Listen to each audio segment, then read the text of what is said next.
Hi friends, నమస్తే. ఈరోజు వీడియోలో మనం అప్పటికప్పుడు ఉప్మా రవ్వతో ఇలాగా క్రిస్పీగా దోశలు ఎలా వేసుకోవాలో నేను ఈ వీడియోలో చూపించాను. మనం పప్పు నానబెట్టడం మర్చిపోయినప్పుడు ఒకసారి ఇలా ట్రై చేసి చూడండి, చాలా బాగుంటుంది. అలాగే దీంట్లో పొటాటో మసాలా కూడా చేశాను. ఇది చేసుకోవడానికి 1 కప్పు ఉప్మా రవ్వ తీసుకుంటున్నాను. సుజీ రవ్వ అంటారు కదా, అది మిక్సీ జార్లో వేసుకున్న తర్వాత గోధుమ పిండి 1 స్పూన్, శనగపిండి అలాగే 2 స్పూన్లు గోధుమ పిండి వేసుకోండి.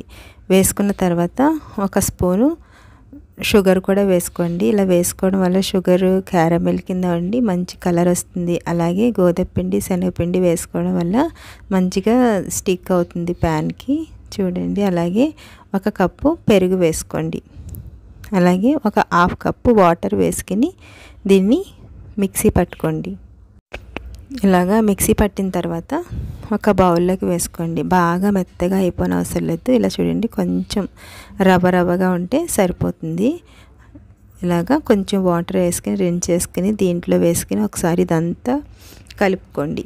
ఇలా కలిపిన తర్వాత మూత పెట్టుకుని ఒక 15 నిమిషాలు పక్కన పెట్టుకోండి. పక్కన పెట్టుకున్న తర్వాత మనం ఒకసారి బంగాళదుంప మసాలా ఎలా చేసుకోవాలో చూద్దాం. ఇందులో 2 స్పూన్ల ఆయిల్ వేసుకుని ఆవాలు 1/2 టీ స్పూన్, జీలకర్ర 1/2 టీ స్పూన్ పచ్చెనపప్పు వేసుకుని ఇలాగా 1 ఇంచు అల్లంని కూడా చిన్న చిన్న ముక్కల కింద కట్ చేసుకుని వేసుకోండి. అలాగే 2 పచ్చిమిర్చి, 1 ఆనియన్ని ఇలాగా స్లైసెస్ కింద కట్ చేసుకుని వేసుకోండి. వేసుకుని ఇదంతా బాగా ఫ్రై అయ్యేటట్టు ఇలాగా ఫ్రై చేసుకోండి. దీంట్లో కొంచెం సాల్ట్ వేసుకుంటే కొంచెం తొందరగా మగ్గుతుంది. అలాగే 1/4 టీ స్పూన్ పసుపు, 1/4 టీ స్పూన్ కారం, ధనియాలు జీలకర్ర పౌడరు 1/4 టీ స్పూన్ వేసుకున్న తర్వాత ఇలాగా బాగా కలుపుకోండి. కలిపిన తర్వాత నేను ఇక్కడ మీడియం సైజు బంగాళాదుంపలు 2 తీసుకున్నాను. ఇలాగా ఉడకబెట్టుకున్న తర్వాత ఇలాగ చిన్నగా చేసుకొని దీంట్లో వేసుకోండి. ఇప్పుడు ఆయిల్లో వేసిన తర్వాత ఇది చాలా మెత్తగా అయిపోతుంది.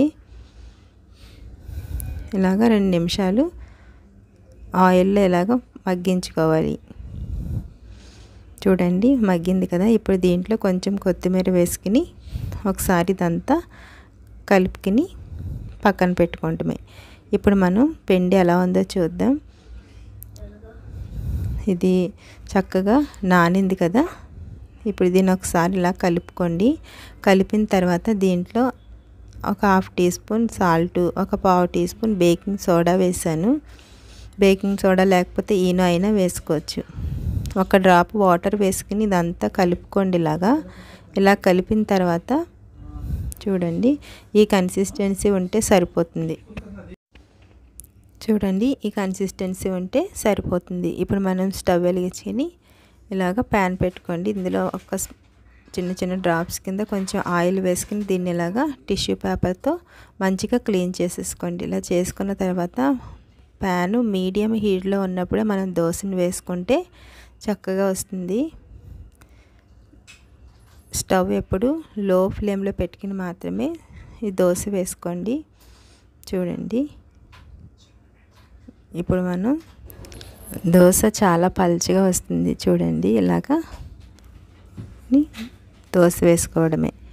చూసారు కదా. ఇదంతా వేసుకున్న తర్వాత అప్పుడు దీని మీద కొంచెం ఆయిల్ని కానీ బటర్ని కానీ వేసుకోండి. నేనైతే దీని మీద బటర్ వేస్తున్నాను.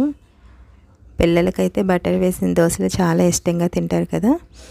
ఇలా బటర్ వేసుకుని ఈ దోశని ఇలాగా మంచిగా కాల్చుకోవాలి. ఇప్పుడు దీంట్లో ఇలా మసాలా పెట్టుకుందాం. ఇలాగా పిల్లలకి చాలా ఇంట్రెస్ట్గా ఉంటుంది ఇలా మసాలా దోశ అయితే. చూడండి, మంచి కలర్ వచ్చింది కదా దోశ కూడా. మీరు కూడా ట్రై చేయండి. నా వీడియో నచ్చినట్లయితే ప్లీజ్ సబ్స్క్రైబ్ చేసుకోండి. అలాగే పక్కనే ఉన్న బెల్ ఐకాన్ క్లిక్ చేస్తే అలానే బటన్ వస్తుంది, దాన్ని ప్రెస్ చేసినట్లయితే నేను ఏ వీడియో పెట్టినా మీకు నోటిఫికేషన్ వస్తుంది. Okay friends, thanks for watching.